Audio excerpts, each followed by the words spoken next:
Baik, Assalamualaikum warahmatullahi wabarakatuh. Izin memperkenalkan diri, nama saya Eksanti Febriana Sukma Islamiati dari Program Studi Sains Data dengan NIM 122450001. Di sini saya bertugas sebagai moderator dari kelompok 8, kelas Pancasila R31. Di sini saya akan mempresentasikan tentang ketidakpedulian terhadap lingkungan dengan membuang sampah sembarangan sebagai perilaku contoh penyimpangan dari sila ketiga, yaitu Persatuan Indonesia.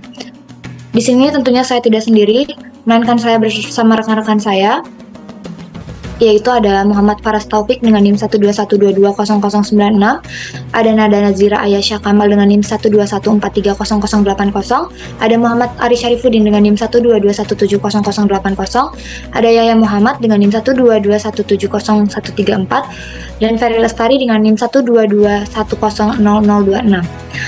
Baik, untuk materi pertama saya persilakan kepada Mas Ari Syarifuddin, dipersilakan. Baik, di sini saya akan mempresentasikan tentang latar belakang tema yang kita ambil. Masalah ketidakpedulian terhadap alam dan lingkungan, khususnya dalam konteks sikap membuang sampah sembarangan, telah menjadi isu global yang memerlukan perhatian serius. Pertama, perilaku membuang sampah sembarangan menunjukkan kurangnya kesadaran akan dampak lingkungan jangka panjang. Tindakan ini dapat merusak ekosistem alam, mengancam keberlanjutan sumber daya alam, dan mengakibatkan polusi yang merugikan bagi makhluk hidup. Membuang sampah sembarangan adalah hal yang sangat penting untuk dikaji dikarenakan tindakan ini dapat mengakibatkan dampak serius terhadap lingkungan, seperti pencemaran air, tanah, serta udara. Membuang sampah sembarangan juga dapat meningkatkan risiko kesehatan untuk masyarakat sekitar. Oleh karena itu, mengkaji masalah ini merupakan hal penting agar dapat mengembangkan solusi yang bisa mengubah pola pikir, perilaku, serta kesadaran masyarakat akan pentingnya menjaga lingkungan untuk keberlanjutan masa depan. Oke, baik. Terima kasih kepada Mas Ari Syarifuddin. Materi selanjutnya yang akan disampaikan oleh Mas Yahya Muhaimin, dipersilakan. Kebijakan alternatif yang disarankan untuk memecahkan masalah. Adapun kebijakan alternatif yang disarankan untuk penanggulangan marak yang sudah ada, yaitu Undang-Undang Nomor 18 Tahun Daerah membuat spanduk peringatan adanya bank sampah dan adanya tempat pembuangan sampah kolektif. Baik, terima kasih kepada Mas Yahya Muhaimin. Materi selanjutnya, pengembangan kebijakan publik berdasarkan kebijakan alternatif, dipersilakan. Berikutnya, yang pertama, pengembangan kebijakan publik berdasarkan kebijakan alternatif, yaitu mengidentifikasi masalah. Masalah utama terkait kepedulian lingkungan terhadap sampah adalah peningkatan jumlah sampah plastik yang mencemari lingkungan. Penggunaan plastik sekali pakai dan kurangnya kesadaran akan daur ulang menyebabkan akumulasi sampah plastik yang merugikan ekosistem dan kesehatan manusia. Lalu yang kedua, mengumpulkan data, melakukan survei untuk menentukan jenis dan jumlah sampah plastik yang dihasilkan oleh masyarakat setempat. Survei ini bertujuan agar penguji mengetahui sampah jenis apa yang paling banyak dihasilkan masyarakat, sehingga penguji tidak keliru dalam mengambil langkah berikutnya. Lalu, menganalisis tingkat partisipasi dalam program daur ulang yang sudah ada. Jika hasil survei menyatakan bahwa mayoritas sampah dihasilkan oleh sampah plastik, salah satu jalan keluar pengurangan sampahnya yaitu dengan daur ulang menjadi barang baru. Disinilah peran masyarakat dibutuhkan, baik sebagai produsen maupun konsumen. Lalu mengumpulkan data tentang dampak sampah plastik terhadap lingkungan, termasuk pencemaran air dan kerusakan ekosistem. Data ini bertujuan agar para masyarakat lebih takut untuk membuang sampah sembarangan, karena tindakan tersebut akan memunculkan 7 dampak yang sangat serius untuk keberlanjutan hidup di lingkungan tersebut. Lalu yang ketiga, membuat rencana kebijakan. Pengurangan penggunaan plastik sekali pakai, mendorong perusahaan untuk mengurangi produksi dan penggunaan plastik sekali pakai. Dari data yang didapatkan bahwa sampah rumah tangga merupakan penyumbang terbesar sampah saat ini, dikarenakan masih banyak bahan baku dari plastik. Memberlakukan aturan tentang penggunaan kantong plastik dan wadah sekali pakai. Aturan ini sekarang telah banyak dilakukan oleh minimarket serta supermarket swasta guna mengurangi sampah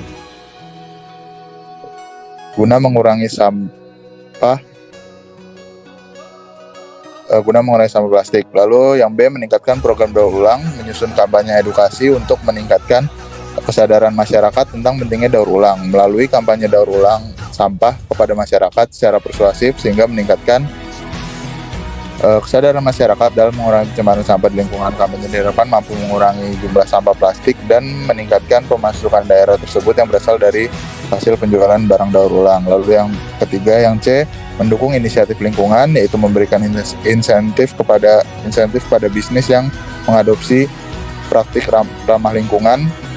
Pemerintah mendukung penuh penjualan barang hasil daur ulang guna memberikan semangat lebih kepada produsen penjual barang atau kerajinan daur ulang. Hal ini dapat memotivasi orang lain agar membuka bisnis daur ulang juga.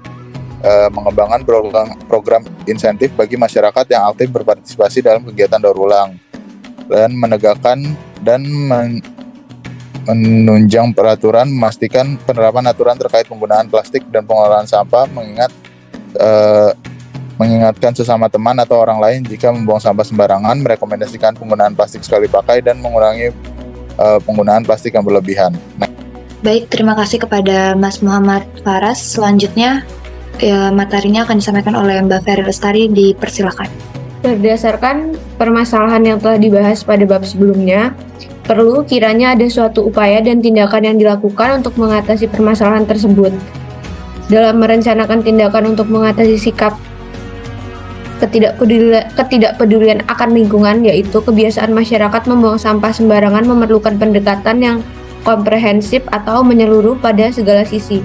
Tindakan ini melibatkan partisipasi akibat dari berbagai pihak, yaitu pemerintah, masyarakat, dan sektor swasta.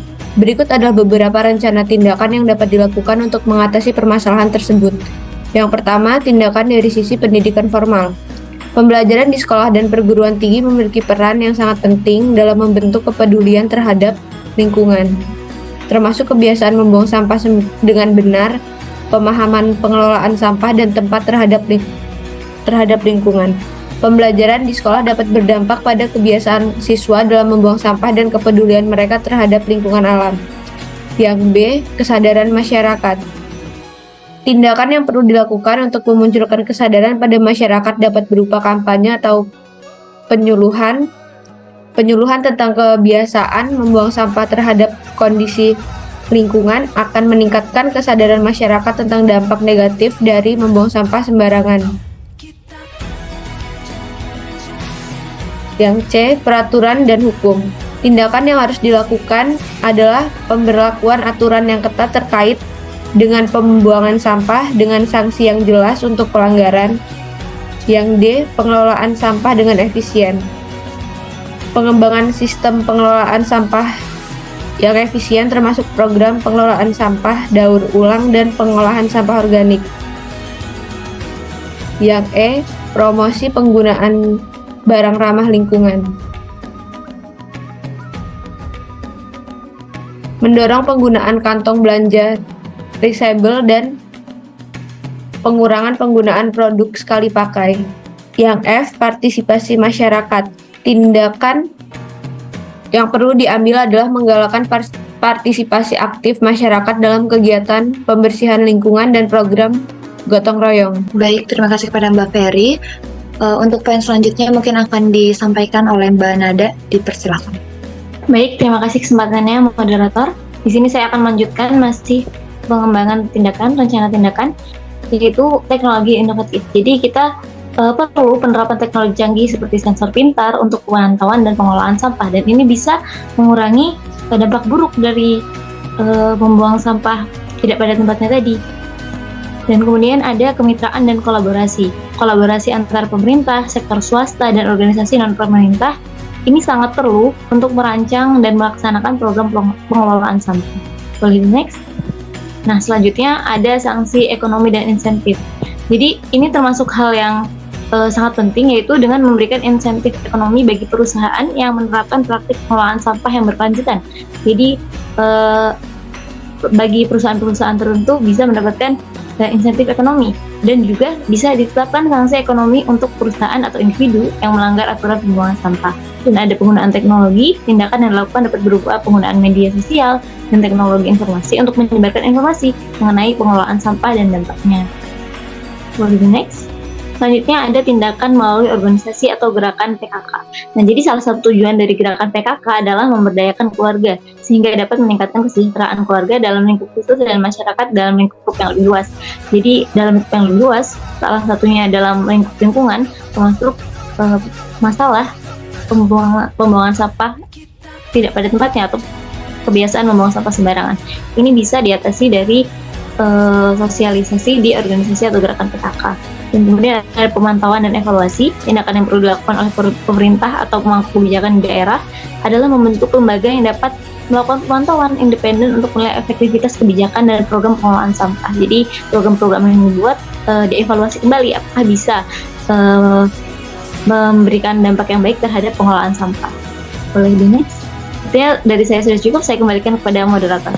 Baik, terima kasih kepada Mbak Nada. Sekian dari materi yang telah teman-teman saya sampaikan. Maka dari situ dapat saya simpulkan bahwa beberapa rencana tindakan yang telah dipaparkan adalah upaya untuk mengatasi permasalahan lingkungan yang diakibatkan oleh sikap individu atau masyarakat yang tidak peduli terhadap kondisi lingkungan alam dan membuang sampah sembarangan. Kebiasaan tersebut sangat merusak lingkungan seperti pencemaran air, pencemaran tanah, dan pencemaran udara. Rencana tindakan-tindakan tersebut melibatkan berbagai pihak karena dalam upaya mengatasi tindakan membuang sampah sembarangan, keterlibatan semua pihak akan meningkatkan peluang keberhasilan dalam menciptakan lingkungan yang lebih bersih dan berkelanjutan. Baik, sekian dari kelompok 8. Jika ada kesalahan atau kekurangan kata mohon dimaafkan. Wabillahi taufiq wal hidayah. Wassalamualaikum warahmatullahi wabarakatuh.